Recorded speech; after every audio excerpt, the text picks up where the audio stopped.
I'm doing it really, really, really though. Big dreams, I want big. Hello tout le monde, j'espère que vous allez bien. On se retrouve aujourd'hui pour une vidéo contre Jean Shark, un roublard. Hein. On est sur la bêta toujours, donc enfin il me semble, oui on est sur la bêta. Donc comme d'habitude, contre un roublard on envoie le Doppel et le sanglier. Pourquoi le Doppel et le sanglier? Parce que tout simplement que le Doppel il va être notre source de Rox, et que en fait le sanglier, si le roublard décide de me bloquer au tour 1, ben malheureusement il y aura le sanglier de placer pour pouvoir le pousser sans que j'ai à l'invoquer ou à faire quoi que ce soit. Donc c'est plutôt tranquille. Et si malheureusement il décide de tuer le sanglier comme il l'a fait, ben du coup il ne peut pas me bloquer au tour 1 parce qu'il aura plus assez de PA. Donc là le roublard il fait une grosse erreur et il met directement rémission sur la bombe et il invoque près de moi, donc je comprends pas trop, du coup je peux direct aller la kill, donc c'est ce que je fais. Donc je kill la bombe, et en plus de ça, je connais son élément, du coup vu qu'il a protégé la feu, c'est qu'il est forcément feu. Après c'est vrai que ça serait une bonne ruse de lancer rémission sur une bombe qu'on veut pas protéger, parce que du coup ça incite à aller la taper et à la désenvoûter. Et ça permet de garder l'autre en vie. Ça peut être une stratégie, mais bon, je pense qu'il vaut mieux cacher la bombe dans l'élément qu'on est. Parce que du coup, voilà, on est au tour 2 et il a qu'une bombe feu. Donc c'est vraiment dommage. Donc voilà, il met sa bombe feu. Et il commence à me taper. Donc il envoie quand même du 200, donc c'est pas rien, je crois que je suis à 47% feu.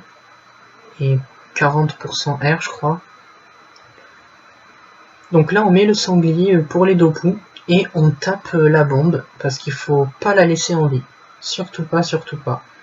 Donc on la tape au maximum. Là il va lui rester 200 points de vie.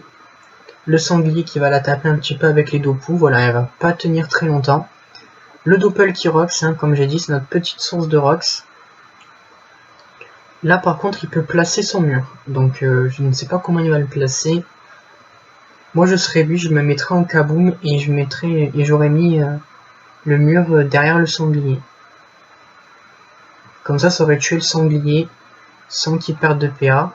Voilà, là en fait il a perdu des PA extraction pour rien parce qu'il a fait ce que je pensais. Donc voilà, ça aurait tué le sanglier sans qu'il perde de PA. Donc je trouve que c'est un petit fail de sa part du coup. Il m'enlève des PA, donc ça c'est pas mal joué quand même.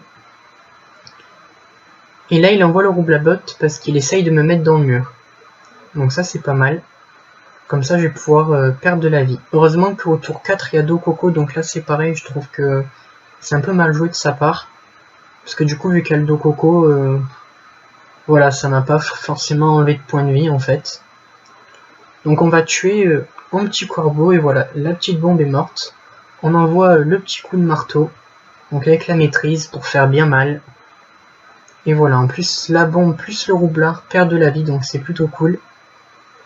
Nous on a toute notre vie pratiquement. Et là le roublard est à 75-80% de sa vie. Donc déjà pour l'instant on est bien avantageux au niveau de la vie, mais après contre un roublard faut pas crier victoire parce que il peut vite nous os avec la faille poudre, ou même en faisant exploser les bombes tout simplement, donc faut faire attention. Il m'envoie quand même du lourd, hein, donc là il rattrape quand même la vie qu'il a perdue, donc c'est vraiment pas mal. On envoie un petit coup de fouet, voilà, on pète direct la bombe, comme ça c'est réglé. On envoie le dragonnet au cac, comme ça le dragonnet va pouvoir debuff et au moins taper la bombe plus le roublard, donc ça c'est pas mal. On protège le dragonnet au cas où si le roublard a de la puissance et qu'avec une attaque haut il pourrait tuer le dragonnet qui a de gros malus haut. Donc voilà, la bombe elle a pris cher, le roublard il prend cher, il est bientôt à la moitié de sa vie.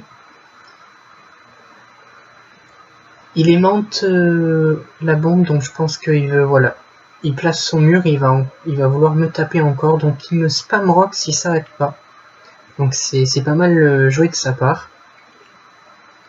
Nous on va malheureusement continuer à le taper, donc on va taper... Alors je sais même plus ce que je fais là. Oui, je tape la bombe, c'est ça. Donc on envoie des coups. On tue la bombe, donc du coup, ben, on est tranquille. Et on va envoyer le sanglier pour le coincer, non? C'est pas ça, je m'en souviens plus. Ah non, on envoie des coups de fouet, d'accord. Bon, ça aurait été aussi une pas mal idée d'envoyer le sanglier. On affaiblit un petit peu la bombe, et voilà, le dragonnier qui kill la bombe. Du coup, le roublard n'a plus aucune bombe et on est au tour 6. Donc c'est vraiment dommage pour lui. Il est en dessous de la moitié de sa vie, et moi aussi, mais il a quand même un peu moins de vie que moi. Donc il continue, il me spam pulsar, un sort qui envoie des dégâts monstrueux. Et il relance sa bombe. Comme ça, il me bloque. Donc ça, c'est pas mal joué de sport. En plus, il a l'épée auto. C'est super risqué. On reçoit le dos coco. Donc voilà, je tape. J'envoie un petit coup de frappe du crackler, il me semble. Oui, normalement, c'est ça. Voilà, la frappe du crackler. Et voilà, il y a encore une fois plus de bombes. Alors malheureusement, on peut pas booster le doppel. C'est dommage parce que ça nous aurait rajouté énormément de rocks. Donc on donne un petit coup de fouet. Et voilà, le dragonnier qui envoie quand même 258, c'est pas mal, hein, sans boost. Et le doppel qui rocks. Donc le roublard n'a plus trop de points de vie. C'est dommage. Le combat était bien quand même, il a quand même fail 2-3 fois, donc c'est dommage. Ça aurait pu être encore plus tendu que ça. Il renvoie une bombe, alors là je sais pas ce qu'il va faire. Le combat est terminé, donc qu'est-ce qu'il va faire pour pouvoir tenir la durée du combat? Il envoie sa bombe, il la rémissionne, et il se met devant. Ok, il vole de la vie. Et qu'est-ce qu'il va faire? On va voir, suspense. Est-ce qu'il va essayer de s'enfuir, roublardise? Il envoie sa maîtrise. Et non, malheureusement, il fait rien de spécial, donc on le tue tout simplement, coup de marteau, et voilà. Le combat est terminé, j'espère que la vidéo vous aura plu. N'hésitez pas à commenter, à liker. À la prochaine les amis, tchuss!